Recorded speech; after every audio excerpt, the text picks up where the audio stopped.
sama-sama bersuka cita ya pagi ini ya. Adik-adik, semuanya pasti sudah sarapan, sudah siap-siap untuk mendengarkan firman Tuhan. Kita mau bangkit berdiri yuk. Kita mau nyanyi lagu Yesus sayang padaku.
Adik-adik, kita buka Alkitabnya yuk.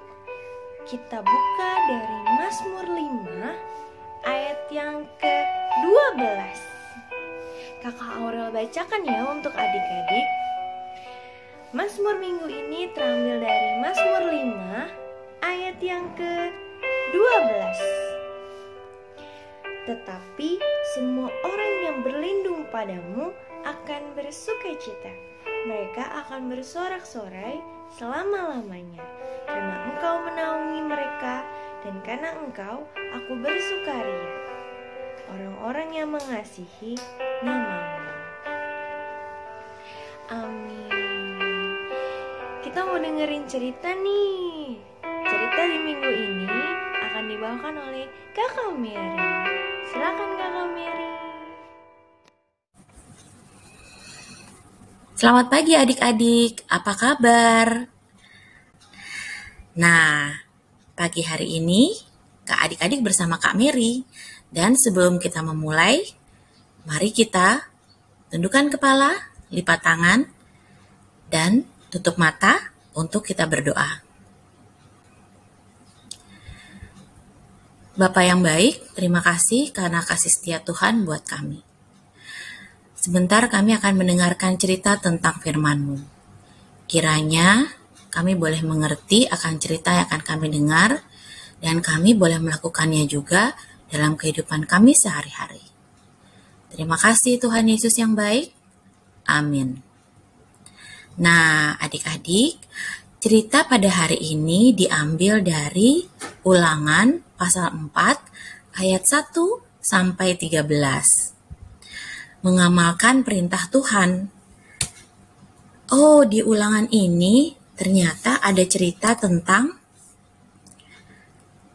siapa ya? Oh, tentang Musa. Adik-adik sudah dengar belum tentang Musa ini? Mungkin ada adik-adik yang sudah mendengar, ya? Oke. Bapak Musa ini adalah orang Israel yang lahir dan besar di Mesir. Lalu apalagi ya yang kita bisa tahu tentang Bapak Musa? Oh ya, Bapak Musa adalah orang yang ditunjuk Tuhan untuk membawa keluar bangsa Israel keluar dari Mesir. Lalu, ketika Bapak Musa membawa bangsa Israel keluar dari Mesir, Bapak Musa memimpin perjalanan bangsa Israel menuju tanah perjanjian, menuju tanah Kanaan. Ketika Bapak Musa memulai perjalanan keluar dari Mesir menuju tanah perjanjian, banyak sekali hal-hal yang Tuhan tunjukkan bahwa Tuhan senantiasa menyertai mereka, seperti yang ada di gambar ini. Wah, bangsa Israel melewati laut, di mana lautnya terbelah. Wah, dan semuanya itu dilakukan Tuhan kepada bangsa Israel karena Tuhan sangat menyayangi bangsa Israel. Bahkan ketika mereka sedang dalam perjalanan, mereka tidak tahu mereka harus pergi kemana. Tetapi walau begitu, pada siang hari Tuhan memberikan tiang awan yang besar sekali. Yang harus mereka lakukan hanya mengikuti awan itu. Kalau malam bagaimana, Kak? Wah, kalau malam tiang awannya berubah menjadi tiang api. Mereka selalu mengikuti tiang awan dan tiang api ini untuk mengetahui kemana mereka harus pergi. Wah, kalian tahu tidak bahwa perjalanan bangsa Israel ini dari Mesir menuju Kanaan itu dilakukan selama 40 tahun. Wow, lama sekali ya adik-adik ya. Kalau adik-adik umurnya berapa? 2 tahun? 3 tahun? 5 tahun? Wah, ternyata perjalanan bangsa Israel pada waktu itu jauh lebih lama ya adik-adik ya. Tidak hanya itu saja, Tuhan juga memberkati mereka dan menjaga mereka sepanjang perjalanan mereka. Tuhan memberikan mereka makanan,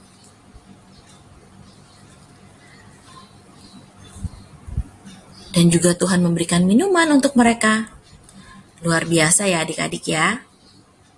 Nah, sampai di saat dimana mereka tiba di Kanaan. Kanaan itu adalah tempat yang Tuhan sudah janjikan untuk bangsa Israel. Wah, daerahnya subur.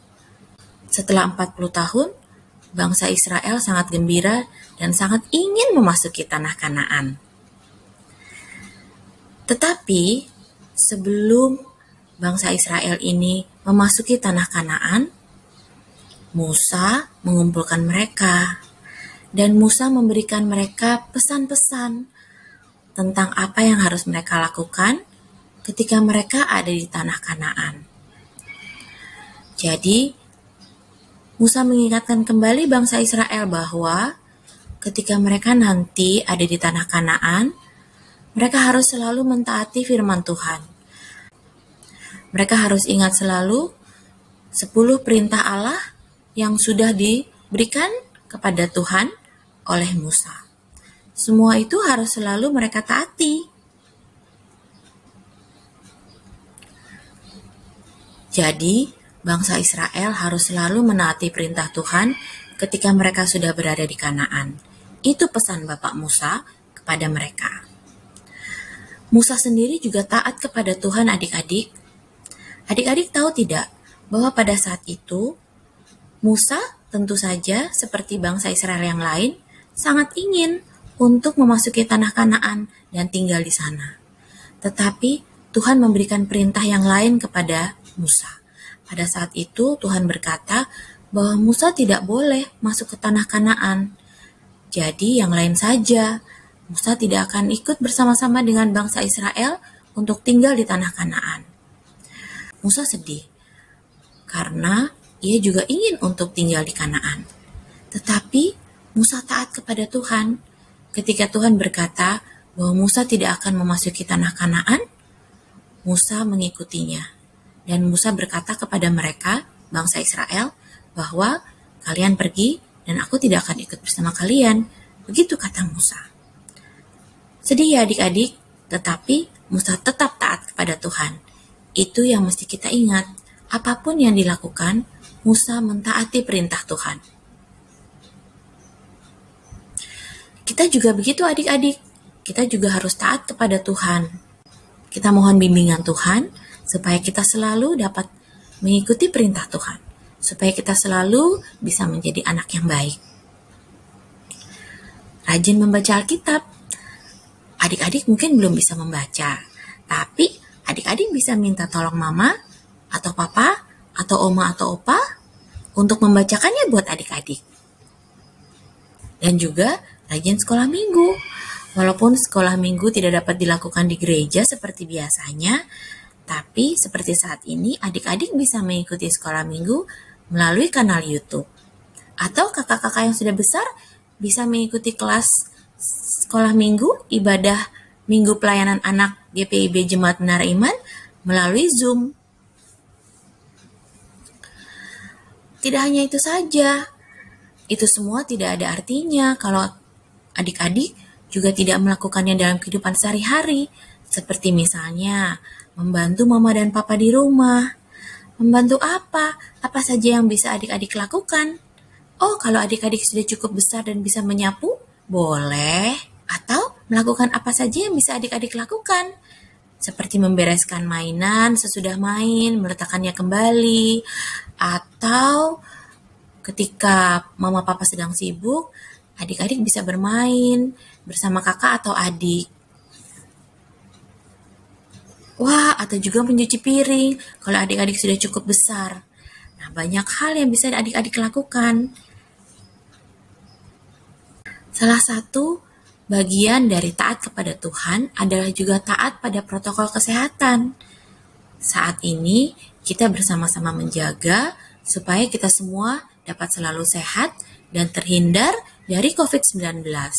Apa yang dapat kita lakukan? Misalnya, adik-adik selalu diminta untuk memakai masker.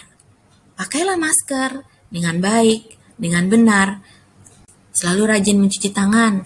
Penting sekali ya adik-adik untuk menjaga kebersihan. Kita harus selalu mencuci tangan dengan baik dan benar dan memakai sabun.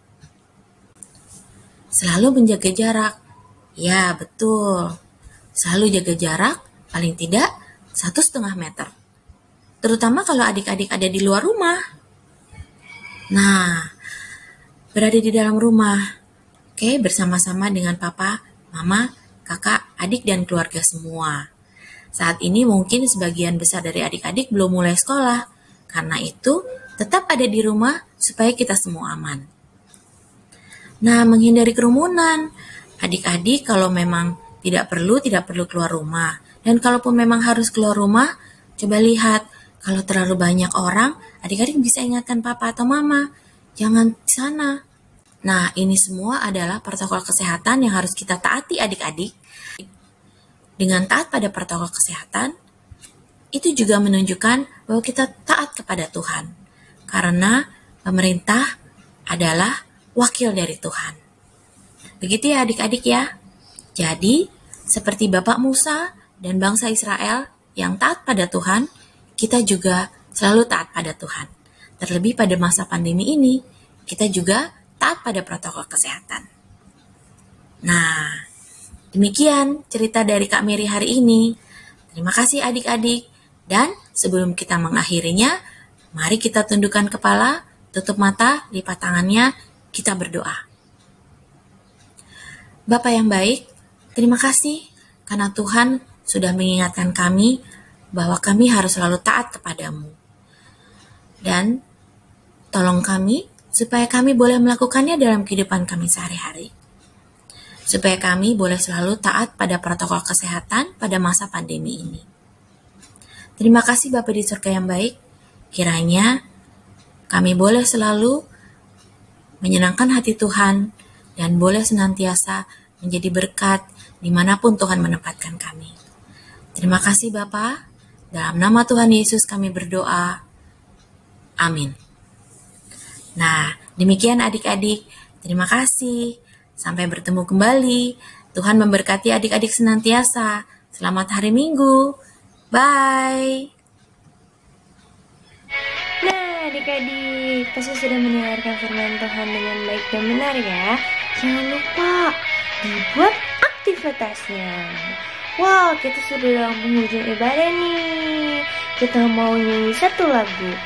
Kita mau nyanyi Kudaki-daki.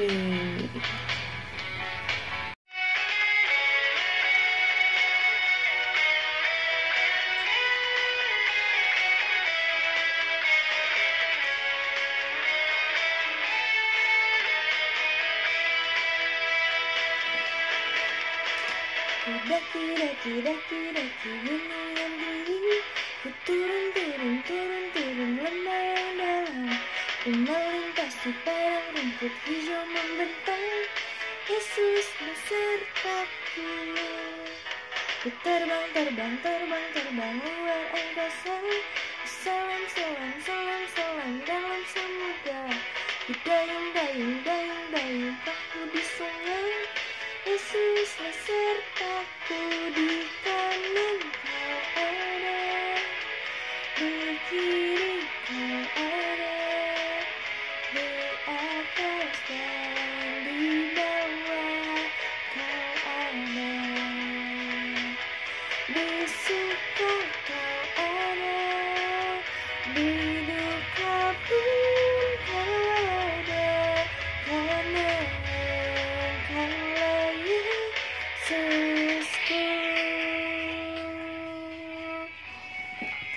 Yeay, adik-adik, kita sudah berada di ujung ibadah.